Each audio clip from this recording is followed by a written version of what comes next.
ಆತ್ಮೀಯ H16 news ಅರ್ಥಾತ್ ಹೇ ಸೀತಾರಾಮಗೆ ಸ್ವಾಗತ. ನಾನು ನಿಮ್ಮವ MI ಅಥವಾ ಮಲ್ಲಪ್ಪ ಜೋತಾವರ್. ಆತ್ಮೀಯರೇ, ಈಗಾಗಲೇ ನಮ್ಮ ಬೆಳಗಾವಿ ಜಿಲ್ಲೆಯ ರೈತ ಸಂಘಟನೆ, ವಿಶೇಷವಾಗಿ ಶಶಿಕಾಂತ್ ಗುರೂಜಿ ಮತ್ತು ನಮ್ಮ ಚೋನಪ್ಪ ಪೂಜಾರವರು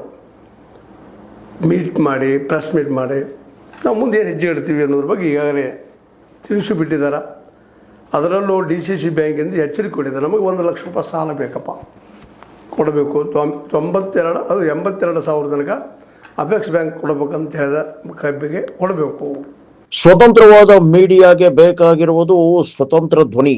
ಆ ಸ್ವತಂತ್ರ ಧ್ವನಿ ಉಳಿಸಲು ನೀವು ಮಾಡಬೇಕಾದದ್ದು ಇಷ್ಟೇ. ಅದೇನಪ್ಪಾ ಅಂತಂತಂದ್ರೆ, ನಿಮ್ಮ ಕೈಲಾದಷ್ಟು ಸಹಾಯ ಈ ಚಾನಲ್ಗೆ ಮಾಡಿ ಹಾಗೂ ನಿಮ್ಮ ಧ್ವನಿಯನ್ನು ಕಾಪಾಡಿಕೊಳ್ಳಿ.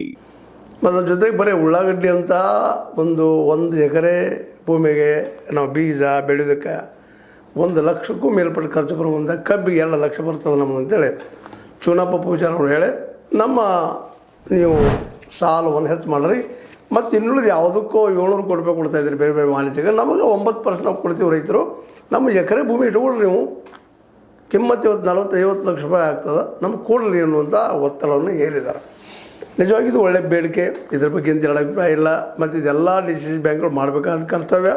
ಯಾಕಂದ್ರೆ ಈ DCC ಬ್ಯಾಂಕ್ಗಳು ಇರೋದನ್ನು ರೈತರಿಗೋಸ್ಕರ ಅವರ ಬೆಳವಣಿಗೆಗಾಗಿ ಉತ್ಪಾದನೆ ಮಾಡೋದಕ್ಕಾಗಿ. ಆದರೆ ಇದಕ್ಕಿಂತ ಇಂಪಾರ್ಟೆಂಟ್ ಇವತ್ತು ನಾವು ರೈತ ಸಂಘದ ಎಲ್ಲ ಲೀಡರ್ಗಳಿಗೆ, ಕರ್ನಾಟಕ ರಾಜ್ಯದ ಎಲ್ಲ ಲೀಡರ್ಗಳಿಗೆ ಒಂದು ಮನವಿ ಏನು ಮಾಡ್ತಾಯಿದ್ದೀವಿ ಈ ಮೂಲಕ ಅಂದ್ರೆ, ನೀವು ಇದೇನು ಮಾಡ್ತಾಯಿದ್ದೀರಿ ಸರಿ ಅದ, ಅದ್ರ ಬರೀ ಸಾಲ ತೊಗೊಳೋದಾಯಿತು, ಉತ್ಪಾದನೆ ಮಾಡೋದಾಯಿತು. ಉತ್ಪಾದನೆ ಆದಂತಹ ನಿಮ್ಮ ವಸ್ತುವಿಗೆ ಬೆಲೆ ಬರಲಿಲ್ಲದ್ರೆ, ಮಾರ್ಕೆಟ್ ಬರಲಿಲ್ಲ ಅಂದ್ರೆ ನೀವು ಏನು ಮಾಡ್ತೀರಿ ಅಂತ.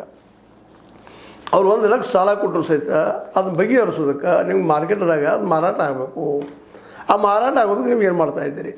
ಇದಕ್ಕೆ ಇಲ್ಲಿವರೆಗೆ ವಿಶೇಷವಾಗಿ ದಲಾಲಿ ಸಂಸ್ಕೃತಿ ಐತ್ರಿ, ಹಾಗೆ ಹೀಗೆ ನಾವು ಟೀಕಾ ಮಾಡ್ತಾ ಇರ್ತೀವಿ ಮೇಲೆ. ಅದನ್ನು ಸಂಸ್ಕೃತಿ ಐತಿ ನಮ್ಮಲ್ಲಿ ಅಂತಲ್ಲ, ವ್ಯಾಪಾರಿ ವರ್ಗನವರು ಬದುಕಬೇಕು, ಅದೇನು ಸುಳ್ಳೇನಲ್ಲ. ಆದರೆ ನೀವು ಖರ್ಚು ಮಾಡಿದ್ರೆ ಮೇಲೆ ನಮ್ಮ MS ಸ್ವಾಮಿನಾಥನ್ ಅವ್ರು ಹೇಳುವಂಗೆ C2+2 50% ಮಾಡ್ತಾರೆ ಅವ್ರು ಸೂತ್ರ ಅನ್ನೋದು. ಆ ಸೂತ್ರನ ಅಳವಡಿಸ್ರಿ ಅಂತ ಸರ್ಕಾರದ ಮೇಲೆ ಯಾಕೆ ಒತ್ತಡ ಹೇಳ್ತಾ ಇಲ್ಲ. ಒಂದು ಸ್ವತಃ ನೀವು ಯಾಕೆ ಸರ್ಕಾರ ಆಗ್ತಾ ಇಲ್ಲ, ಇದು ಭಾಳ ಮಹತ್ವದ್ದು. ಅವ್ರು ಮಾಡಿದ್ರು, ಯಾವ ಸರ್ಕಾರ ಮಾಡಿದ್ರು. ಇದೇ ಮೋದಿಯವರು ತಾವು CM ಇದ್ದಾಗ ಎಲ್ಲಿದ್ರು ಗೊತ್ತದ ನಿಮ್ಗೆ, ಗುಜರಾತಲ್ಲಿದ್ದಾಗ ಇದೇ ಪತ್ರ ಬರ್ತಿದ್ರು, ವೃತ್ತ ಪತ್ರ ಅವತ್ತಿನ ಮನಮೋಹನ್ ಸಿಂಗ್ ಬರೋದ, ನೀವು MS ಸ್ವಾಮಿನಾಥನ್ ಸೂತ್ರ ತೊಗೊಂಬರ್ರಿ, ಮಾರ್ಕೆಟ್ ಮಾಡಿರಿ ಅಂತ ಹೇಳಿದರು. ಆದರೆ ಇವತ್ತಿನವರೆಗೆ ಅವ್ರು ಮಾಡಲಿಲ್ಲ. ಮತ್ತು ಮರಳಿ ಅವರು ಈ ಮಾರ್ಕೆಟು ಸಹಿತ, ಅಂದರೆ ಕೃಷಿ ಮಾರ್ಕೆಟನ್ನು ಸಹಿತ ಕಾರ್ಪೊರೇಟ್ ಕೈಯಲ್ಲಿ ಹಾಕೋ ಸಲುವಾಗಿನ 3 ಕಾನೂನು ತಂದಿದ್ರು. ಅದು ಮುಖ್ಯವಾಗಿ ಹರಿಯಾಣ ಮತ್ತು ಪಂಜಾಬ್, ಪಶ್ಚಿಮ ಉತ್ತರ ಪ್ರದೇಶ ರೈತರ ಹೋರಾಟದಿಂದ ಅದು ನಿಂತದ, ಪೂರ ರದ್ದು ಆಗಿಲ್ಲ. ಅದು ಇಂದಿಲ್ಲ ನಾಳೆ 400 ಪಾರ್ ಆದ್ರೆ ಅದು ಕಾನೂನು ಆಗೋದನ್ನು, ಇದರಲ್ಲಿ 2 ಮಾತೇ ಇಲ್ಲ. ಅಂದಾಗ ಇದನ್ನು ನೀವು ಅವಕಾಶ ಹಾಕಿ ಕೊಡ್ತಾ ಇದ್ದೀರಿ ರೈತರು ಅಂತ. ರೈತರ ಒಂದು ದೊಡ್ಡ ದೋಷ ಏನಪ್ಪ ಅಂತಂದ್ರೆ, ಬಡತನ ಪರಿಸ್ಥಿತಿ, ಅಶಿಕ್ಷಿತರದಾರ ಮ್ಯಾಕ್ಸಿಮಮ್, ಅದು ಒಪ್ಪನು. ಅದು ತಿಳುವಳಿಕೆ ಬಂದಂಥ ರೈತರಾದರೂ ಸಹಿತ, ಓದಿದಂಥ ರೈತರಾದರೂ ಸಹಿತ, ರೈತರ ಮಕ್ಕಳಾದರೂ ಸಹಿತ ಈ ಸ್ವಾಮಿನಾಥನ್ ಆಯೋಗನ ಅನುಷ್ಠಾನಗೊಳಿಸೋದಕ್ಕಾಗಿ ಯಾಕೆ ಪ್ರಯತ್ನ ಮಾಡ್ತಾ ಇಲ್ಲ ಅಂತ, ಇದು ದೊಡ್ಡ ಪ್ರಶ್ನೆ. ನಾವು ಇವತ್ತು ಶಶಿಕಾಂತ್ ಗುರೂಜಿಯವ್ರಿಗೆ ಕೇಳುವಂಥದ್ದು, ಅದನ್ನು ನೀವು ಕೇಳಿದ್ರಪ್ಪ, ಅಡ್ಡಿ ಇಲ್ಲ. ಸಾಲ ಕೇಳ್ತಾ ಇದ್ರಿ, ಕೇಳಿರಿ. ಜೊಲ್ಲೆ ಅವರು ಏನೋ ಅವ್ರ ಮನೆಯಿಂದ ಕೊಡೋದಿಲ್ಲ, ಅವ್ರು ಬೇರೆಶ್ವರ ಬ್ಯಾಂಕ್ ನಮಗೆ ಸಾಲ ಕೊಡೋದಿಲ್ಲ, ರೈತರ ದುಡ್ಡು ಕೊಡ್ರಪ್ಪ ಅಂತ ಕೇಳ್ತಾ ಇದ್ದೀರಿ, ಅದು ನ್ಯಾಯಸಮ್ಮತದ. ಅದೇ ವಾಣಿಜ್ಯಕ್ಕಾಗಿ ಇನ್ನೊಂದಕ್ಕಾಗಿ ಕೊಡಬೇಕಾಗಿ ವಿಷಯ ಇದಲ್ಲ, ಅದು ನಿಮಗೆ ಕೇಳ್ಕೊಂಡು ಕೊಡಬೇಕು.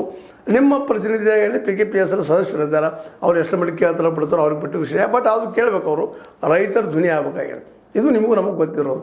ಆದರೆ ಇದು ಬರೀ ನೀವು ಉತ್ಪಾದನೆ ಬಗ್ಗೆ ಮಾತಾಡ್ತಾ ಇದ್ದೀರಿ, ಗೊಬ್ಬರ ಬಗ್ಗೆ ಮಾತಾಡ್ತಾ ಇದ್ದೀರಿ, ಬೆಳೆ ಬಗ್ಗೆ ಮಾತಾಡ್ತಿದ್ದೀರಿ, ಸಾಲ ಮಾಡಿ ಬೆಳಿತೀರಿ.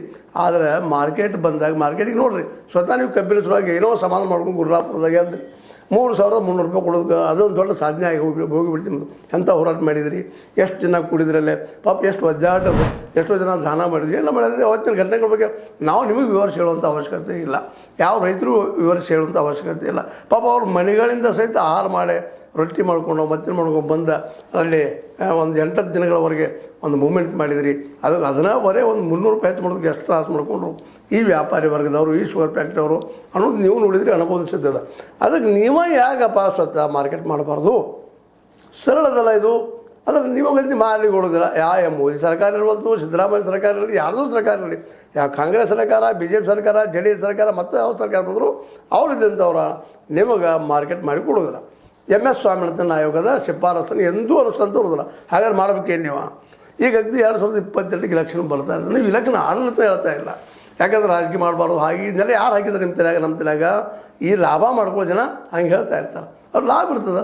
ನೀವು ಸರಿ ಶಾಣರಾಗೆ ನೀವು ರೈತರು ಸರ್ಕಾರ ರಚನೆ ಮಾಡಿಲ್ಲ, ಅವ್ರಿಗೆ ಲಾಭ ಇಲ್ಲ, ಅದಕ್ಕಾಗಿ ಅವ್ರು ಇದನ್ನು ಬೋಧನೆ ಮಾಡ್ತಿರ್ತಾರೆ ರಾಜಕೀಯ ಬರಬಾರ್ದು ಅಂತೇಳಿ. ಯಾವ ಧರ್ಮನೂ ರಾಜಕೀಯ ಬಿಟ್ಟಿಲ್ಲ, ರಾಜಕೀಯ ಬಿಟ್ಟು ಧರ್ಮ ಇಲ್ಲ.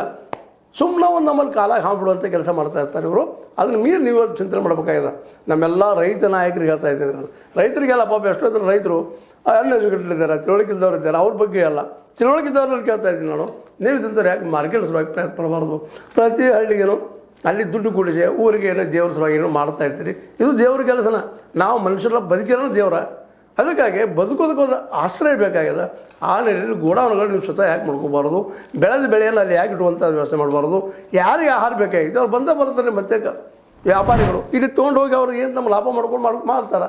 ಅದು ಇಲ್ಲಿ ನಿಮ್ಮ ಕೈಯಾಗ ಮಾರ್ಕೆಟ್ ಇರೋದ್ರಿಂದ ಸಹಜವಾಗಿ ನಿಮ್ಮ ಬೆಳೆದ ಬೆಳೆಗೆ ನೀವು ರೇಟಾಗಿ ಬರ್ತೈತಿ. ಪ್ರತಿಯೊಂದು ಹಳ್ಳಿಗೆ ನೀರಿನ ವ್ಯವಸ್ಥೆ ಜೊತೆಗೆ ಮಾರ್ಕೆಟ್ ಮಾಡೋದಕ್ಕೆ ಒಂದು ಗೋಡೌನ್ ವ್ಯವಸ್ಥೆ ಮಾಡುವ ದಿಶೆಯಲ್ಲಿ ನೀವೆಲ್ಲ ಯಾಕೆ ಪ್ರಯತ್ನ ಮಾಡಬಾರ್ದು ಅಂತ ಈ ದಿಶೆಯಲ್ಲಿ ಪ್ರಯತ್ನ ಮಾಡಿ. ಹೌದು, ಸಣ್ಣ ಸಣ್ಣ ಕೈಗಾರಿಕೆ ಬೆಳಿತಾವೆ, ಎಲ್ಲ ಮಾಡ್ತಾವೆ ಖರೆ. ಆದರೆ ಮಾರ್ಕೆಟ್ ಇವತ್ತೆಲ್ಲ ಏನಾಗಿಬಿಡುತ್ತಪ್ಪ ಅಂದ್ರೆ ಮಲ್ಟಿ ನ್ಯಾಷನಲ್ ಕಂಪ್ನಿಗಳು ಬರೋದ್ರಿಂದ ಎಲ್ಲ ಇವತ್ತು ನೋಡಿದರೆ ನೀವು ಬಜಾಜ್ ಒಂದು ಆ ಒಂದು ಎಲ್ಲ ನೀವು ಆ ಒಂದು ದೊಡ್ಡ ಅಂಗಡಿ ಹಾಕಿ ಕೂತಿರ್ತಾರೆ. ಇದು ಮಾರ್ಟ್ ಅಂತೇಳಿ ಆ ಮಾರ್ಟ್ಗಳು ಹೋಗಿ ನೀವು ಹೋಗಿ ಹಾಕಿ ಅವ್ರು ಕೊಡೋ ದುಡ್ಡು ನೀವು ತೊಗೊಳ್ಳೋದು, ಅವ್ರು ಮಾರಿ ಹೆಚ್ಚು ಲಾಭ ಮಾಡ್ಕೊಳ್ಳೋದು. ಅದಕ್ಕಿಂತಲೂ ನೀವು ನಿಮ್ಮ ಏರಿಯಾದಲ್ಲಿ ಮಾಡೋದಕ್ಕೆ ಸಾಧ್ಯತೆ ಇವತ್ತು ಈ ದಿಶೆಯಲ್ಲಿ ಚಿಂತನೆ ಮಾಡಿ. ಅದಕ್ಕಿಂತ ಮುಖ್ಯ MS ಸ್ವಾಮಿನಾಥನ್ ಆಯೋಗದ ಶಿಫಾರಸು ಅನುಷ್ಠಾನಗೊಳ್ಬೇಕಾದ್ರೆ ನೀವೇ ಅಧಿಕಾರಕ್ಕೆ ಬರಬೇಕು. ಸಾಧ್ಯತೆ ನಿಮ್ಮಿಂದ ರೈತರು, ಕೂಲಿಕಾರರು, ಅದರ ದುಡಿಯೋ ವರ್ಗದವರು ಇವ್ರು ಕೂಡಿದಿರಪ್ಪ ಅಂದರೆ ಇಡೀ ದೇಶ 90% ನೀವಿದ್ದೀರಿ. ಅದರಲ್ಲಿ ಹಿಂದುಳಿದವರು ಬಂದರು, ಅಥವಾ ಮತ್ತು ದಲಿತರು ಬಂದರು, ಜೊತೆಗೆ ಆದಿವಾಸಿಗಳು ಬಂದರು, ಮೈನಾರಿಟಿ ಬಂದರು, ಎಲ್ಲರೂ ಬಂದರು. ಇವರೆಲ್ಲ ದುಡಿಯೋ ವರ್ಗದವರು ಆಗಿದ್ದಾರೆ ಇವತ್ತು. ಇವರೆಲ್ಲರೂ ಕೂಡ್ಕೊಂಡು ನಿಮ್ಮದೇ ಅಂತ ಒಂದು ಪಕ್ಷ ಕಟ್ಕೊಂಡು ನೀವು ಯಾಕೆ ಪ್ರಾಮಾಣಿಕವಾಗಿ ಈಗ ನೋಡಿ ಎಷ್ಟು ನಾಯಕರಿದ್ದೀರಿ, ಒಬ್ಬೊಬ್ಬರು ಒಂದು ಪಕ್ಷ ಆಗಿಬಿಟ್ಟದ್ದು ನಿಮ್ಮದು. ನಿಮ್ಮ ಒಳಗಿನ ಚಿಕ್ಕಾಳದಿಂದಾಗಿ ಅದು ಲಾಭ ಮಾಡ್ಕೊಳ್ತಾ ಇದ್ದಾರೆ ಅವರು. ಇದನ್ನು ಸಹಿತ ನೀವು ತಿಳಿಸಿ ಹೇಳಬೇಕಾಗಿತ್ತು ಇವತ್ತಿನ ರೈತ ನಾಯಕರು. ಕೇವಲ ನಾವು ಈಗ ಮುಂದುವರಿಬೇಕಾಗ್ಯದ. ಕೇವಲ ನಾವು ಈ ನಮ್ಮ ಪ್ರೊಫೆಸರ್ ನಂಜುಂಡಸ್ವಾಮಿ ಅವರಲ್ಲಿ ನಿತ್ತಲ್ಲಿ ನಾವು ನಿಲ್ಲೋದಲ್ಲ.